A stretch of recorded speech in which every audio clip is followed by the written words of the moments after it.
Hi friends, இப்போ நம்ம சிறகடிக்க ஆசை பார்க்க போகிற சிறகடிக்க ஆசை இல்லை. இன்றைக்கி ஃபன்னு தாங்க. என்னன்னு பார்க்குறீங்களா, நம்ம மனோஜ் வந்து அவரோட சொட்ட ஃப்ரெண்டை பார்த்தோன்னே தலை தெரிச்சு ஓடினது கணக்காக ஓடினாருங்க. உடனே நில்லுப்பான்னு சொல்லிட்டு முன்னாடி வந்து கொடுத்து என்ட்ரி கொடுத்து அவர் என்ன சொல்கிறாருன்னா, நீ தான் அமௌண்ட்டு செட்டில் பண்ணிட்டியா அப்படின்னு சொல்கிறாங்க.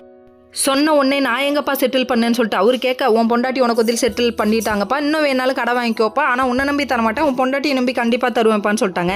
சொன்ன உடனே பயங்கர ஹாப்பியோட மனோஜ் வீட்டுக்கு கிளம்பி போயிட்டுருக்காரு. இன்னொரு பக்கம் பார்த்தீங்கன்னா நம்ம மீனா முத்து இன்னைக்கு எல்லாம் ரொமான்ஸ் அவங்க முன்னாடி ஆட்டோவில் வர அவங்க இடிக்க அவங்களுக்குள்ள ரொமான்ஸ் நடக்க அது உறுப்புக்கிட்டு சிரிப்பு தான். சரின்னு சொல்லிட்டு ஆட்டோலேருந்து என்ட்ரி கொடுத்து பூவெல்லாம் இறக்கி வச்சு சரின்னு கட்ட போகிறாங்க. உடனே பார்க்கணுமே நம்ம விஜயாவை, நீங்களாம் எதுக்கு வந்தீங்கன்னு சொல்லிட்டு எல்லாரையும் திட்ட, இன்னொரு தடவை மீனாவை பற்றி தப்பா வேலைக்காரின்னு பேசுனீங்க அவ்வளோதான் சொல்லிட்டு சண்டைக்கு வந்துட்டாங்க. வேற அளவில் இப்படி அக்கம் பக்கத்தில் 4 பேர் நல்லது சொல்ல இருந்தா எந்த மாமியார் தான் எந்த மருமகளை கொடுமைப்படுத்த முடியும்?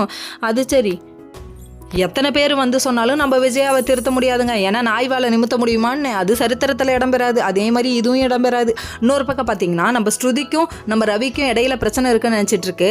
உடனே வச்சாங்க பாருங்க ஸ்ருதி ஆப்பு கூப்பிட்டு வச்சு, ஐயோ அப்படிங்கிற மாதிரி ஆயிடுச்சு. அவங்க கொஞ்சம் ஹாப்பியாக இருக்காங்க. என்னடா இது இன்னைக்கு ஃபுல்லாக ரொமான்ஸ் சீனாக வச்சிருக்காங்க 3 பேருக்கு இடையில. வந்தால் 3 பேருக்கு சண்டை, இல்லைனாலும் ரொமான்ஸ்.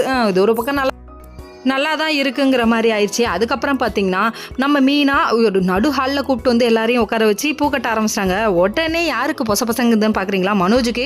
இவங்க இப்படியே 500 மாலைலாம் கட்டி கொடுத்தாங்கன்னா 2.5 லட்சம் சம்பாதிப்பாங்கன்னு சொன்னோன்னே விஜய் வாயை பழக்குது. அந்த வாய்க்குள்ளே 4 யானை 4 கொசு கூட உள்ளே போயிட்டு வந்துட மாட்டுக்கு. அந்த அளவுக்கு பொறாமையாக இருக்குது. இவங்களை தடுக்கணும்னு நினைக்கிறாங்க. ஓகே ஃப்ரெண்ட்ஸ், நெக்ஸ்ட் வீடியோவில் பார்ப்போம். பாய்.